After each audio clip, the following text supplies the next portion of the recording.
go to the living room. We are now entering the living room, and this is not actually so spatial space. It's a rather small space. It's the same size as the cabinet downstairs, more or less. So it's a challenging space actually. It's not so easy to decorate and to combine stuff here. No, it easily spaces like this easily get like overdone. So your instinct is to try to fill all the spots and make it cozy. So you can either do this with color or with artworks or well, anything you like. So what I did here is that on this wall I don't have any art, but I have this huge wallpaper. What is nice about that is that you have like one big thing which you particularly see when you're sitting on the couch. So it's more for people who are chilling here, ourselves, or when we are drinking some wine with friends or anything. And the fun thing is when you come in, some people don't even notice it. Which is How is this possible? Which is hard to say when you're standing over there. But this is a great example, I think, of the light which is coming from there and which is pretty hard. And it reflects on the wallpaper, and you almost don't see the pattern. Here we have something talking to you from that angle of the room.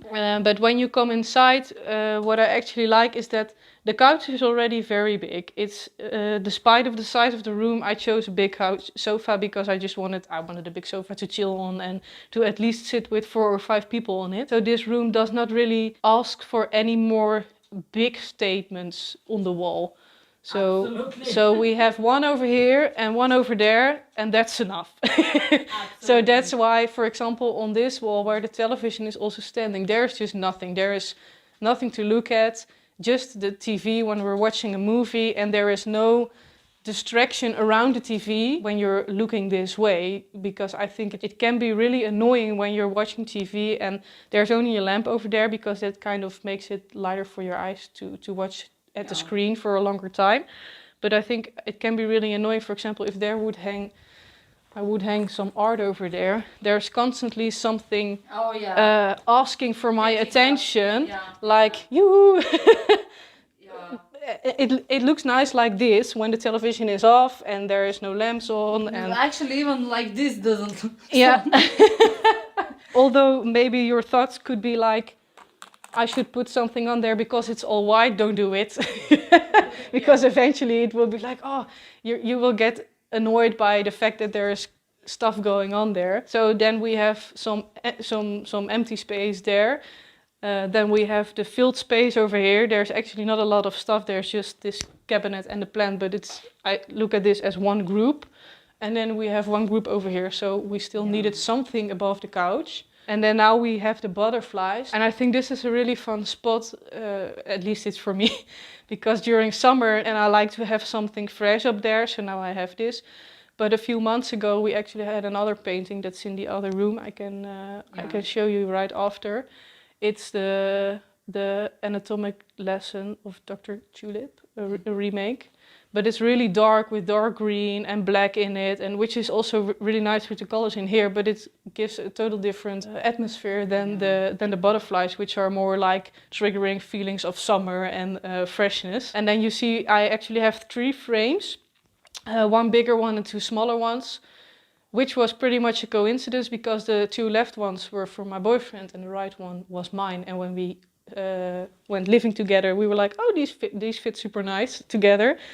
So that's why they're together on the wall. And here we have a totally different way of hanging, right? So in this case you choose hanging it with the framing, the system with some transparent wires on it. Yeah, and I actually, because on other spots in the home, I have it straight on the wall, but because I like, this is a room where we spend a lot of time. During winter, we're constantly here because this is like the most warm room, but also just the room where you watch a movie, but we also read over here and just play with the dog over here. It's really our living room. So that's also why sometimes I'm like feeling this need to change something, especially when the seasons are changing. For example, during winter, I like to put more warm cushions in the sofa and some darker painting on the wall. And then during summer, there's still a blanket for the dog, but but there's this white pillow and this more graphic pillow over there, and then some fresh paintings on the wall.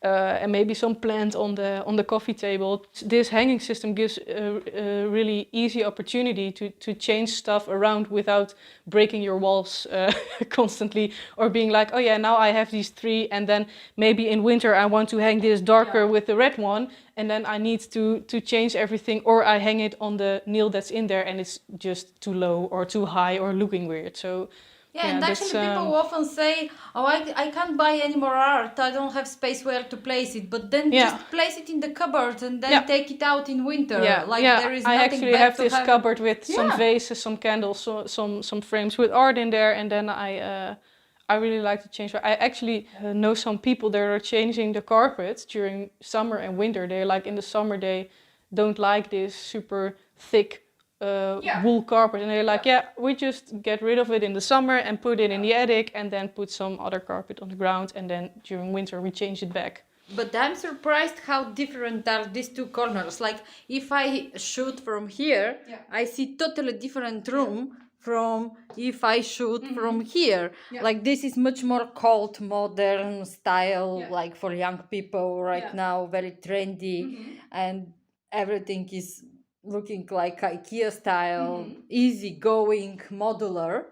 And then this is more like old, vintage, heavy, responsible, I ask for attention, and so on. So I can imagine how the reproduction can fit perfectly into it. I can see why, because it's a representation of important, famous painting, but still it's a cheap type of it. It's not the... it still has... Maybe we should show it. I can take you there. It's printed on metal.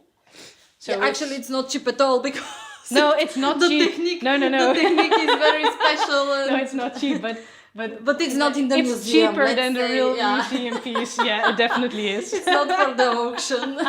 But it is actually printed on this hard metal material. It's even feeling super cold.